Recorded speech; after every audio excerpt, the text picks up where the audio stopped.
বারবার উম্মতি উম্মতি করে চিৎকার দিতে থাকবেন, চোখের পানি ছেড়ে দিয়ে হাউমাউ করে উম্মতের জন্য কান্নাকাটি করতে থাকবেন।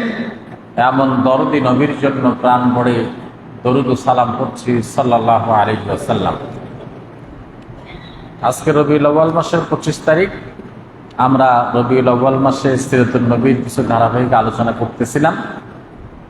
তারই ধারাবাহিকতায় আজকেও আমরা কিছু নবী সাল্লামের সিরাত থেকে, নবী সাল্লামের জীবনী থেকে কিয়াদ অংশ আলোচনা করার চেষ্টা করব কোরআন এবং হাদিসের আলোকে ইনশাআল্লাহ। নবী করিম সাল্লাল্লাহু আলাইহি সাল্লাম তিনি তো যখন তার মায়ের কোলে, তার দুধ মাতা হালিমাতুস সাদিয়ার যখন তিনি তার গৃহে,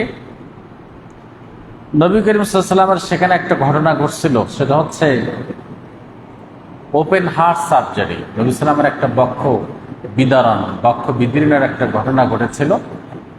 সিরাত ইবনে হিশামে বর্ণনাটা আসছে, এই উদ্ধৃতিটা আসছে ইবনে ইসহাক বলেন।